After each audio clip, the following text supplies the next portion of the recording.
Hi everyone, and welcome back. We are joined today by Bonjour à tous et bienvenue à nouveau.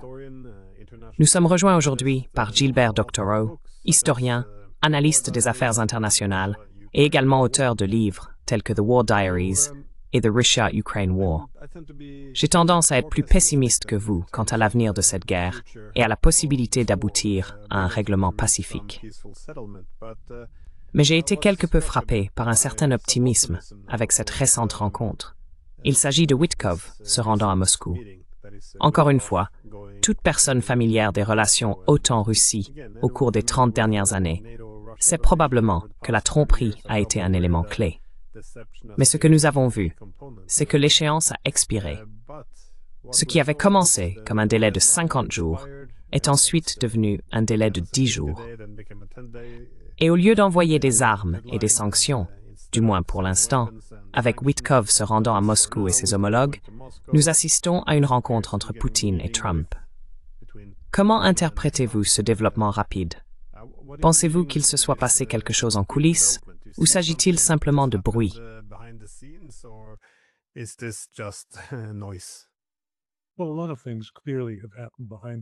Eh bien, il est clair que beaucoup de choses se sont passées en coulisses. Et pour cette raison, il est difficile de juger du degré d'accord que Witkov a atteint avec ses homologues russes, Poutine, Zhukov et qui d'autre était là, Kirill Dmitriev. Écoutez, dans mes récentes interviews, je regarde les commentaires. L'un d'eux disait « Oh, Doctorow est vraiment devenu un apologiste de Trump. » Je considère cela comme un progrès, car il y a 6 mois, on aurait dit que Doctorow était un apologiste de Poutine. Donc, on avance. J'essaie de ne pas être l'apologiste de qui que ce soit. Et si Trump fait quelque chose de stupide, je n'hésiterai pas à le dire. Si ce qu'il fait a peu de chances de réussir, à ma connaissance, je le dirai aussi.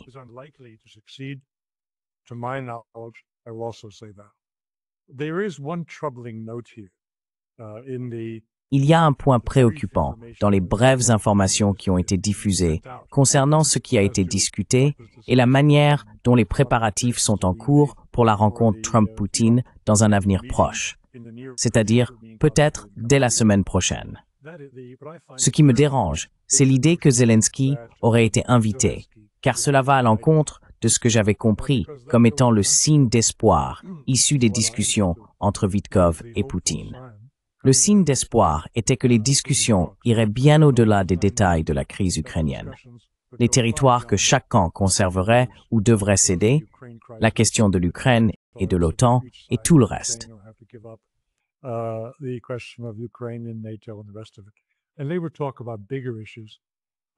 Et ils parleraient de questions plus larges, de discussions constructives qu'ils ont eues.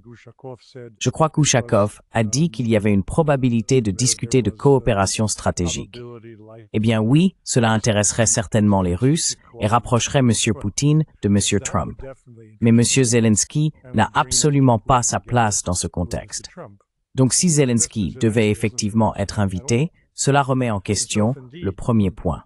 Parle-t-il uniquement de l'Ukraine et uniquement des conditions du cessez-le-feu? Ou aborde-t-il les sujets que les Russes veulent vraiment discuter? Maintenant, quels sont les sujets que les Russes veulent aborder?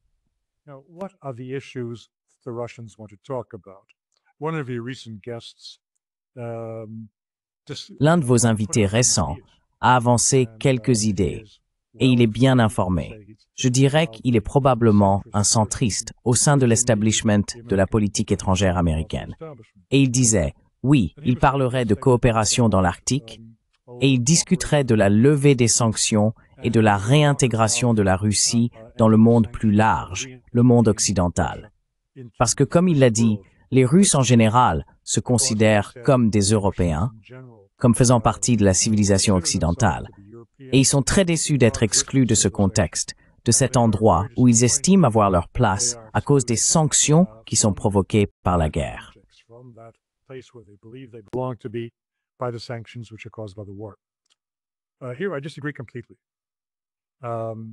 Là-dessus, je ne suis absolument pas d'accord. Il y a 5 ans, oui, cela aurait été une affirmation exacte. Comme je le dis depuis un certain temps, et ce n'est pas seulement mon propre constat, les Russes en parlent avec beaucoup d'insistance. La guerre a fait émerger de nouvelles élites. La guerre a rendu même les intellectuels, qui sont presque par définition des opposants au régime de Poutine, pour ainsi dire, patriotes, et ils se soucient moins de ne pas pouvoir passer des vacances d'été à Paris ou ailleurs en Europe de l'Ouest, ou de ne pas pouvoir visiter les États-Unis.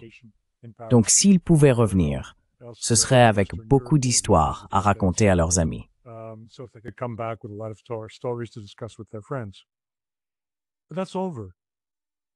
C'est terminé. La Russie n'est peut-être pas à l'aise avec les voitures chinoises. On discute actuellement de la façon dont ces voitures sont acceptées ou rejetées par les consommateurs russes.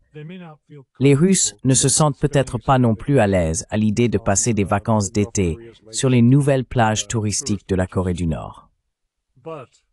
Mais ils n'échangeront certainement pas les pertes en vies humaines et en richesse des 3 dernières années pour revenir au statu quo ante et être réintégrés dans l'économie et la société occidentale. C'est fini, c'est terminé, et cela ne reviendra pas. Il y aura une certaine forme d'accommodement avec l'Occident, mais pas dans le sens qui existait auparavant. Personne n'en parle, mais je vais le dire ici et maintenant. La Russie avait un grand complexe d'infériorité à tous les niveaux.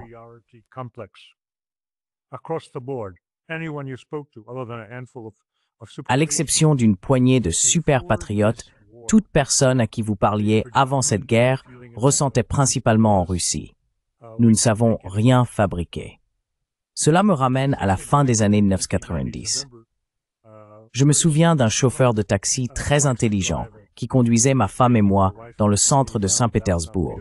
Et il a fait cette remarque. Nous, les Russes, nous faisons de très jolis bébés, mais nous sommes nuls pour fabriquer des voitures.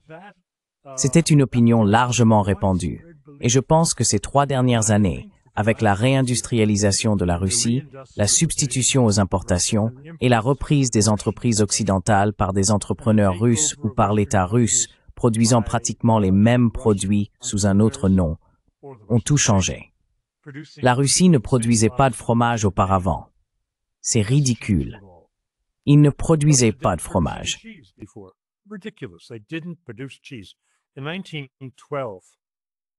En 1912, la Russie fournissait du beurre au Danemark. Ce n'est pas une supposition de ma part. J'ai un annuaire sur l'étagère de ma bibliothèque, un annuaire de 1912. Il a été publié au Royaume-Uni. Ils y décrivent toutes les relations commerciales entre la Russie, le Royaume-Uni et l'Occident. Et ils exportaient du beurre vers le Danemark. Eh bien, ils ne produisaient pas de fromage. Aujourd'hui, ils fabriquent toutes sortes de fromages. Comme je l'ai déjà dit, ce que M. Trump veut faire avec ses droits de douane, c'est imiter ce que les Russes ont accompli grâce aux sanctions occidentales pour se réindustrialiser. Donc la donne a changé. L'idée que cela puisse être un sujet de discussion qui amènerait M. Poutine, M. Chakov, Dmitri à la table des négociations, oui, eh bien, allons-y. Nous aurons un cessez-le-feu immédiat et vous nous réintégrerez sur les marchés européens et américains.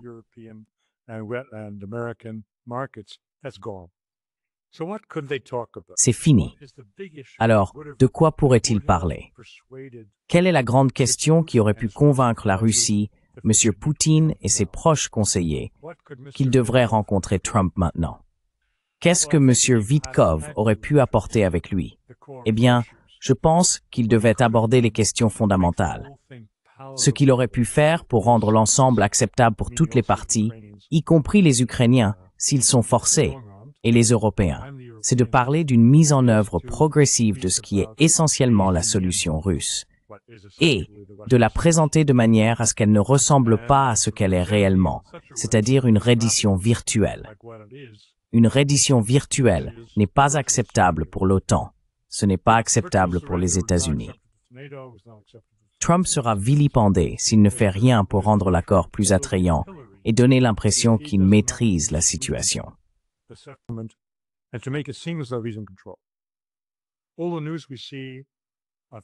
Toutes les actualités que nous voyons sur tous les sujets possibles ces dernières semaines ont un seul faiseur d'actualité, et il s'appelle Donald Trump. Cela donne l'impression qu'il contrôle la situation, même si ce n'est absolument pas le cas. Et il n'a certainement pas la main sur la façon dont cette guerre se terminera. mais il doit en donner l'apparence. Il a donc décidé qu'il devait rencontrer M. Poutine. Et M. Poutine a répondu. Cependant, si vous aviez lu le Financial Times d'hier et d'aujourd'hui, oh non, pardon, si vous aviez écouté la BBC ce matin, vous comprendriez que Poutine cherchait ardemment à rencontrer Trump, car cela restaurerait son prestige en tant qu'acteur international. Voilà comment ils arrivent à tout retourner.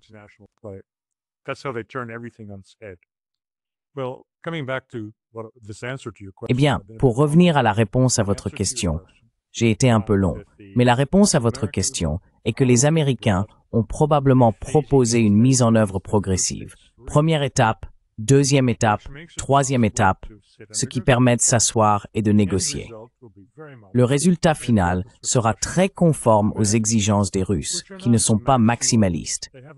Ils n'ont pas changé d'un iota par rapport à leur position de juin 2024. Monsieur Poutine a réitéré ce qu'il avait dit pour la première fois en février 2022, ce qu'est l'ambition de la Russie, même s'il l'a exprimé de façon plus claire et plus compréhensible. Mais au fond, cela revient au même. Cette dénazification, enfin, ce changement de régime, la démilitarisation, enfin, l'armée ukrainienne s'en va, mais surtout, elle s'évapore sous nos yeux.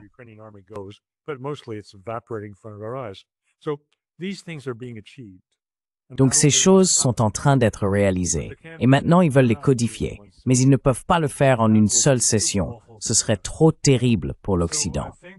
Donc, je pense que la question à discuter est de savoir comment introduire cela progressivement, de manière à laisser à M. Trump au moins une porte de sortie respectable.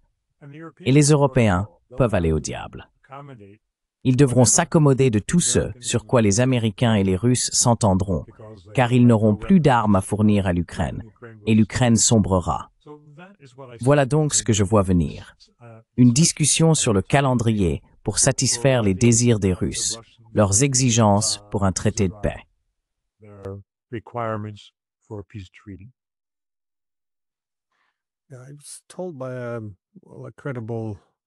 Une source américaine crédible m'a dit que non seulement Washington devenait beaucoup plus désireux de trouver un accord à cause de la catastrophe qui se déroule sur le front.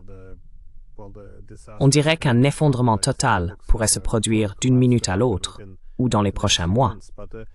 Mais on m'a aussi dit que Zelensky, lui aussi, avait apparemment un peu changé.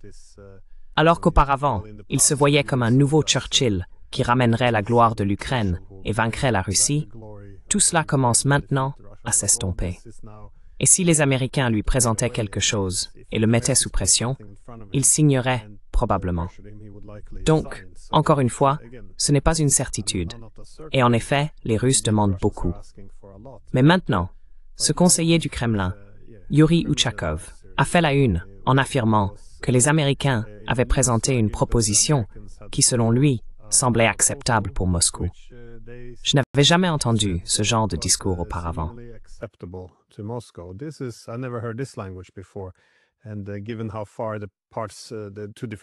Et étant donné à quel point les deux camps étaient éloignés, il semble qu'il y ait eu un changement significatif. Parce que ma première impression était que cette idée d'aller à Moscou et de discuter d'une rencontre Trump-Poutine n'était qu'un moyen d'impliquer Trump, enfin de sauver la face après qu'il ait fixé ce délai absurde de 10 jours. Ce que je ne comprends pas. Mais il semble en fait qu'il y ait du concret cette fois. As-tu compris les propos d'Ushakov de la même manière? Et si oui, que penses-tu qu'un tel accord devrait inclure?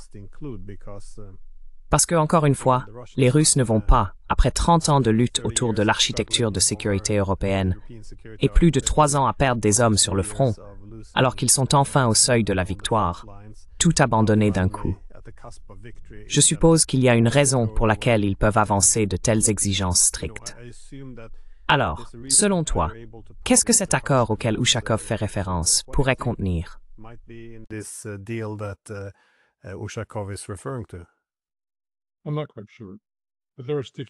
Je ne suis pas tout à fait sûr, mais il y a des points de blocage ici. Encore une fois, pour répondre à cette question, sans vouloir défendre Trump, je ne me fais aucune illusion sur les motivations humanitaires qui sont absentes de sa recherche de la paix. Je n'accepte pas non plus l'idée que cet homme soit tellement vaniteux qu'il ferait tout cela uniquement dans l'espoir d'obtenir le prix Nobel de la paix. Je ne pense même pas que M. Trump soit à ce point vaniteux, au point de mettre de côté les intérêts nationaux des États-Unis et la vie de toutes les autres parties impliquées dans ce conflit, juste pour obtenir ce bout de papier, cette petite récompense que Obama a reçue sans rien faire, simplement parce qu'il n'était pas Bush. Je pense qu'il y a bien plus que cela, mais c'est un sujet de conflit dans mon esprit.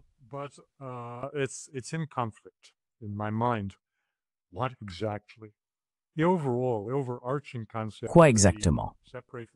Le concept global et principal pourrait être de séparer les Russes des Chinois afin que nous puissions nous attaquer à la Chine. Cependant, cela ne tient pas la route. Il n'y a absolument aucune chance que la Russie trahisse la Chine. Aucune. Lorsque j'ai dit l'autre jour que M. Ryzhkov aurait pu discuter avec Dmitriev pour obtenir un accès aux métaux rares produits en Russie, aux terres rares, comme point de négociation, ou pour préparer des négociations avec les Chinois dans la semaine ou les 2 semaines à venir, c'était dans le contexte où les Chinois retiennent ces matériaux dont nous avons un besoin urgent afin de contrecarrer tout projet de tarifs punitifs ou de restrictions à l'exportation de technologies vers la Chine de la part de M. Trump.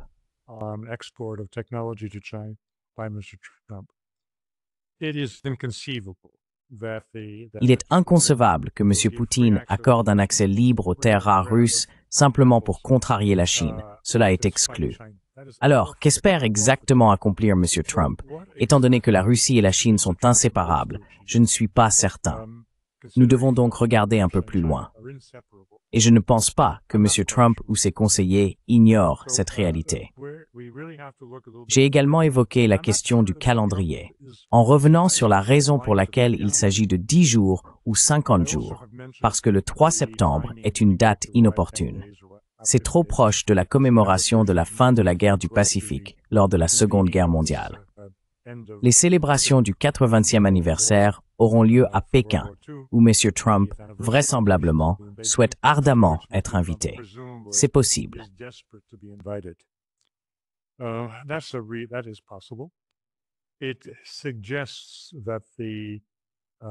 Cela suggère que la réunion de type Yalta, que nous pensions tous voir se produire, où Moscou aurait célébré le 80e anniversaire de la fin de la guerre européenne et qui n'a pas eu lieu, pourrait peut-être se tenir maintenant dans le Pacifique, à Pékin. C'est possible. Comme je l'ai dit récemment, je n'ai pas de micro sous l'oreiller de M. Poutine. Nous n'avons vraiment pas de micro sous l'oreiller de M. Trump. Et il y a des objectifs contradictoires quand on regarde ce qu'il dit et même ce qu'il fait, ce qui complique notre lecture de ces signes ou rend difficile d'y voir clair. Il se peut qu'ils aient encore quelques illusions ou délires quant à la possibilité de séparer la Russie de la Chine.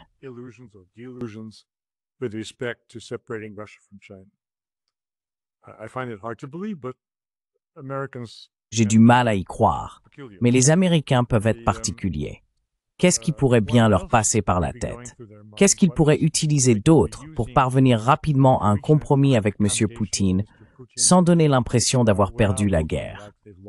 Et je pense que Poutine sera très disposé à les aider à trouver une porte de sortie. Il est certainement assez intelligent pour cela. Il l'a fait avec Obama concernant le bombardement de la Syrie à propos de l'utilisation présumée d'armes chimiques. Il sait donc comment laisser une porte de sortie à ses adversaires, obtenir ce qu'il veut sans les embarrasser au point d'en faire des ennemis. Mais pour moi, en ce moment, il est un peu difficile de dire comment ce tour sera réalisé.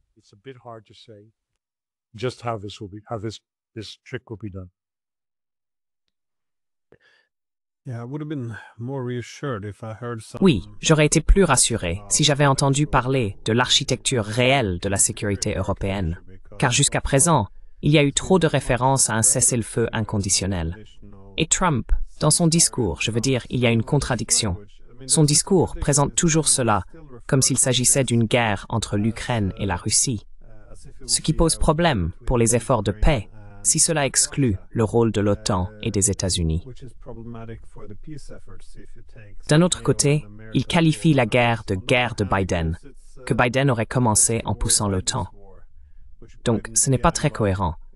Si c'est la guerre de Biden, comment peut-elle se limiter uniquement à l'Ukraine et à la Russie?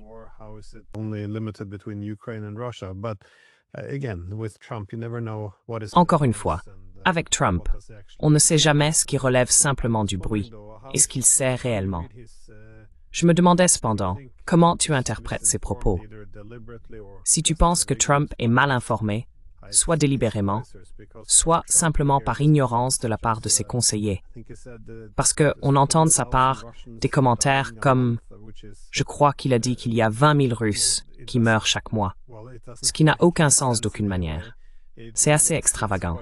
Et aussi quand on lui a demandé ce qui se passe au Pôle, ce qui se passe en Ukraine, des personnes âgées traînées sur le front, il a répondu « Oh, je ne sais rien à ce sujet ».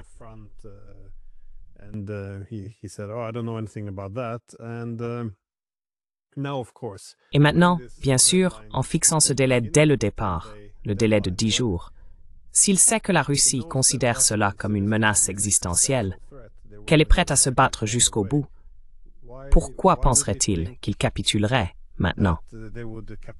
En d'autres termes, pourquoi accepterait-il de geler les lignes de front et de permettre à l'OTAN de relancer le conflit à l'avenir si elle avait besoin de faire pression sur la Russie? Je veux dire, cela n'a aucun sens. Il a toujours été ridicule de penser que les Russes accepteraient cela. Est-ce simplement mal informé ou s'adresse-t-il uniquement à sa propre base? J'ai beaucoup de mal à comprendre certaines des informations étranges et des décisions qui sont prises.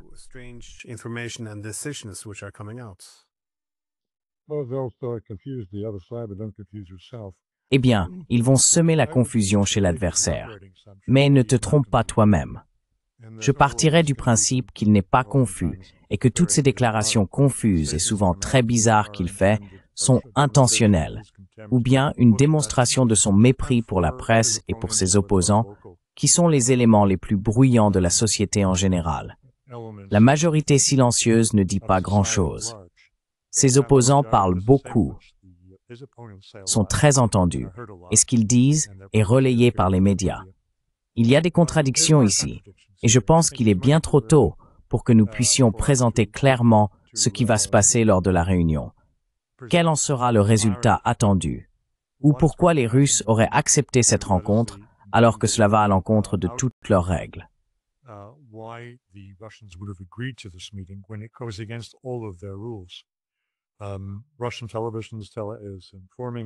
La télévision russe nous informe que, oui, contrairement à la règle générale qui veut que l'on prépare dans les moindres détails et sur une longue période les sommets, les Russes sont prêts cette fois à faire une exception et à organiser cela très rapidement, et ils travaillent d'arrache-pied. Les Américains travaillent d'arrache-pied pour respecter ce calendrier raccourci. Officiellement, il s'agirait de parvenir à un cessez-le-feu, mais je n'y crois pas. Il n'est pas possible que les Russes acceptent un cessez-le-feu alors que les Européens ne sont pas présents. Les Américains, par définition, ne vont pas fournir davantage d'armes à l'Ukraine. Les Européens, eux, le font. Et les Russes n'acceptent en aucun cas qu'un cessez-le-feu ait lieu pendant que des armes sont envoyées en Ukraine. Donc, cela ne peut pas fonctionner. Il se passe autre chose en Ukraine. Nous ne savons pas de quoi il s'agit.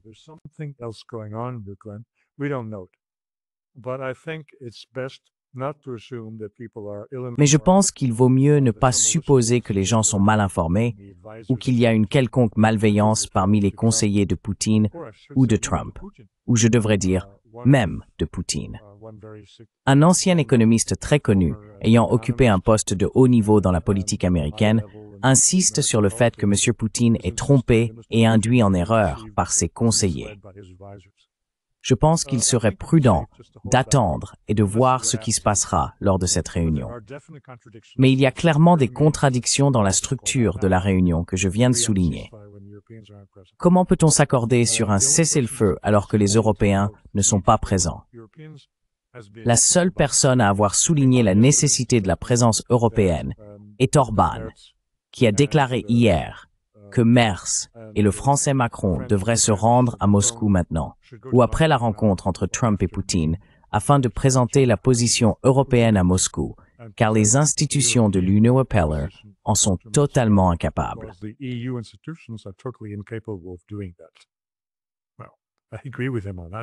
Eh bien, je suis d'accord avec lui sur ce point. Mais savoir si Macron et Merz obtiendront grand-chose en allant à Moscou, eh bien, il vaut mieux dialoguer que ne pas dialoguer. Je ne vois pas de solution pour un cessez-le-feu sans l'implication des Européens, mais évidemment pas lors de la première réunion. Tout comme il serait insensé d'avoir Zelensky présent, alors que la seule chose qui aurait pu motiver les Russes à accepter une rencontre n'a rien à voir directement avec le conflit en Ukraine. Il s'agit, comme vous l'avez dit, de la révision de l'architecture de sécurité de l'Europe, pour laquelle M. Zelensky n'a pas sa place à la table. Donc il y a des signaux contradictoires que vous et moi avons relevés, et j'imagine que d'autres aussi, ce qui rend difficile de prédire l'issue de cette réunion.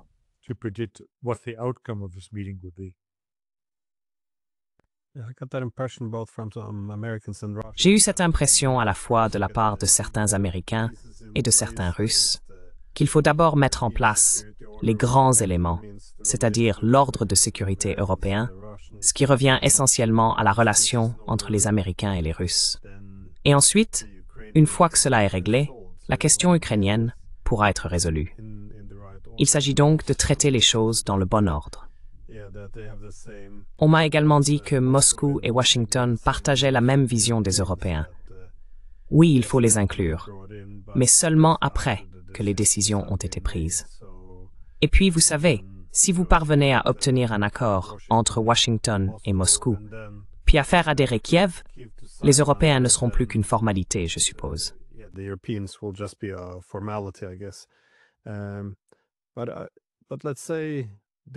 Mais, disons ceci, je me demande à quoi pourrait ressembler le règlement d'après-guerre une fois le conflit terminé. Car en ce qui concerne l'ordre européen au sens large, si l'on y réfléchit, imaginons qu'ils parviennent à un accord la semaine prochaine. Je ne suis pas si optimiste. Et que la guerre puisse alors prendre fin en quelques semaines. Les Russes font valoir qu'ils doivent traiter avec les Américains parce qu'ils n'ont pas le choix. L'Amérique reste une composante très importante du système international. De plus, si l'on veut que le monde fonctionne et soit stable, la Russie et l'Amérique doivent toujours collaborer. Mais, comme vous l'avez suggéré plus tôt, ce désir de revenir vers l'Europe semble avoir disparu. En effet, lorsque l'on parle avec des migrants russes en Europe, beaucoup disent avoir été surpris au départ. Ils savaient que la Russie était toujours un peu moquée pour son désordre économique, mais ils ont été étonnés par la haine que suscitent les Russes.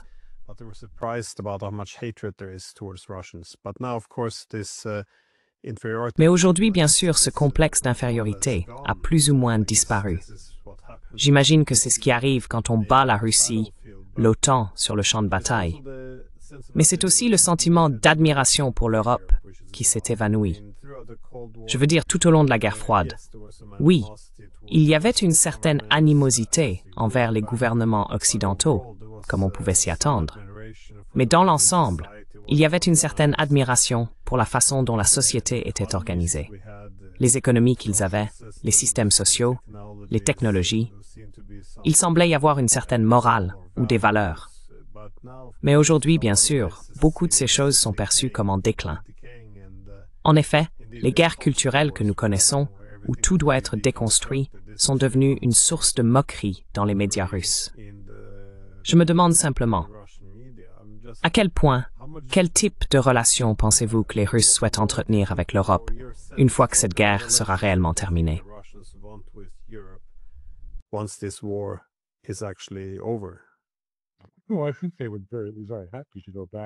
Je pense qu'ils seraient très heureux de retrouver leur position de partenaire économique très proche de l'Europe, sans aller jusqu'à l'extrême embarrassant que Macron avait décrit il y a plusieurs années, à savoir que la Russie était un grand fournisseur de matières premières. Je pense que cette idée n'est ni satisfaisante ni suffisante pour rétablir les liens économiques avec l'Europe. Mais laissez-moi tenter une chose. Qu'aurait-il bien pu dire à l'Europe, au président Poutine? Qu'est-ce que Vitkov aurait pu apporter avec lui qui serait considéré comme constructif et pourrait justifier cette rencontre? Et remettons cela dans un contexte historique. Quel était toujours le premier sujet de discussion avancé par les Américains et les Russes qui ne s'appréciaient pas et ne se respectaient pas forcément? Le contrôle des armements. Le contrôle des armements.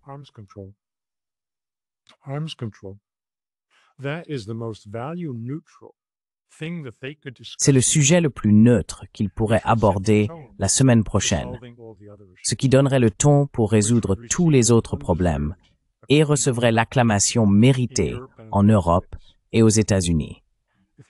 S'ils discutaient de la restauration de l'accord sur les missiles à portée intermédiaire et à plus courte portée sous une nouvelle forme, et de la prévention ou du retrait des missiles russes avancés, ainsi que des projets de déploiement de missiles américains en Allemagne l'année prochaine, cela serait salué par tous. Et dans cette bonne atmosphère, ils pourraient ensuite aborder les discussions vraiment difficiles et pénibles sur la conclusion de la guerre en Ukraine.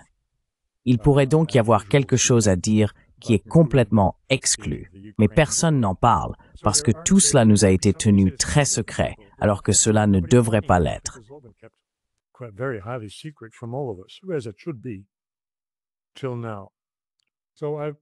Jusqu'à présent. Donc je n'exclurai pas la possibilité que quelque chose de concret, de positif et de prometteur puisse émerger d'une rencontre entre Poutine et Trump la semaine prochaine. Une rencontre qui n'aurait absolument pas besoin de la présence de M. Zelensky ni des Européens, et qui pourrait, comme je le dis, donner le ton pour aborder les questions vraiment difficiles de la résolution de la guerre en Ukraine et aussi de la révision de l'architecture européenne. Si l'on supprime ces temps de frappe de missiles de 5 minutes dans le théâtre européen, la vie devient beaucoup plus facile. On peut respirer beaucoup plus librement et la tension autour de la sécurité européenne serait considérablement réduite. Donc, cela pourrait être le cas. Mais ce n'est qu'une supposition. Rien de plus qu'une supposition.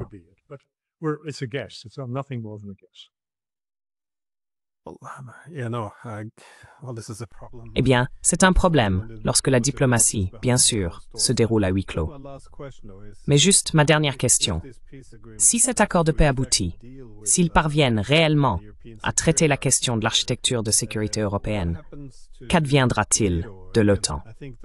Encore une fois, je pense que l'une des raisons pour lesquelles les Européens semblent préférer que la guerre se poursuive, c'est que tant qu'il y a un conflit, l'OTAN conserve une raison d'être, et cela maintient les Américains sur le continent. Toi et moi avons déjà discuté du fait que la crainte des Européens est qu'une fois que les Américains quitteront l'Ukraine, ils quitteront probablement aussi l'Europe dans une large mesure, avec un transfert des ressources et des priorités vers l'Asie. Alors, penses-tu qu'une paix en Ukraine pourrait détruire l'OTAN?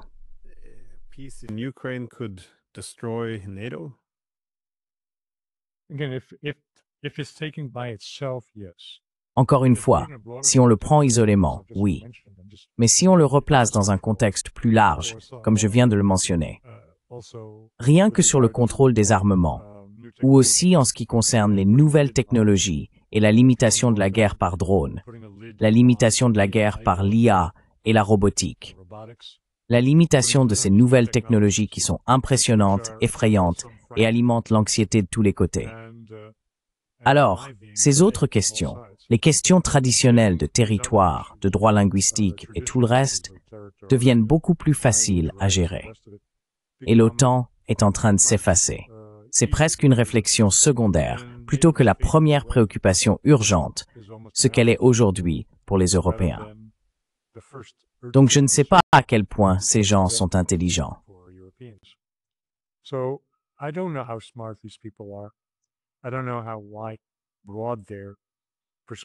Je ne sais pas quelle est l'étendue de leur perspective, s'ils l'ont comprise dans le sens que je viens de présenter ou non, mais je leur accorderai le bénéfice du doute. Contrairement à Craig Roberts, je ne pense pas que M. Poutine soit dirigé par ses conseillers, qui sont tous des amateurs de foie gras et de la côte méditerranéenne. Je pense qu'il y a des personnes sérieuses du côté russe. J'espère qu'il y en a d'aussi sérieuses de l'autre côté. Je ne considère pas Bitkov comme autre chose qu'un homme très sérieux, et je ne pense pas qu'il aurait perdu son temps dans cette mission s'il l'avait jugé sans espoir. Je fais preuve d'optimisme. Je ne nie pas aux pessimistes le droit de revendiquer le même terrain.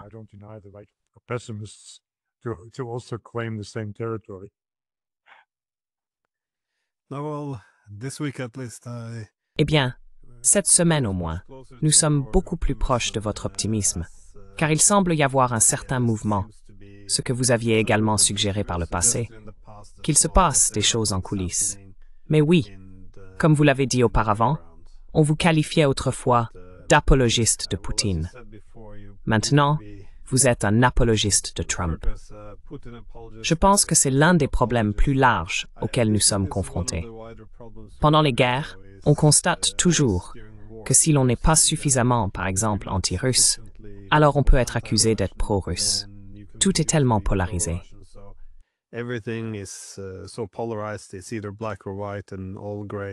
C'est soit noir, soit blanc, et toute nuance de gris est simplement éliminée. C'est l'une des choses qui m'inquiète le plus aujourd'hui aussi en Occident. L'incapacité à prendre en compte les préoccupations sécuritaires des adversaires. Je fais toujours cette remarque. Dans les médias et chez les politiciens, je n'entends jamais personne parler des préoccupations sécuritaires russes, iraniennes ou chinoises. C'est toujours présenté dans un langage qui les décrit comme simplement belliqueux et fondamentalement mauvais. Je pense que cela rend la compréhension de nos adversaires beaucoup plus difficile. Mais malheureusement, si vous essayez de comprendre Trump, et cette étiquette s'applique aussi, alors vous êtes un apologiste de Trump. Donc voilà. Eh bien, alors que nous nous réunissons aujourd'hui, le thé n'a même pas encore été servi. Dans une semaine, nous pourrons le refaire infuser. Eh bien, comme toujours, merci beaucoup pour vos analyses et passez un excellent week-end. Oui, si.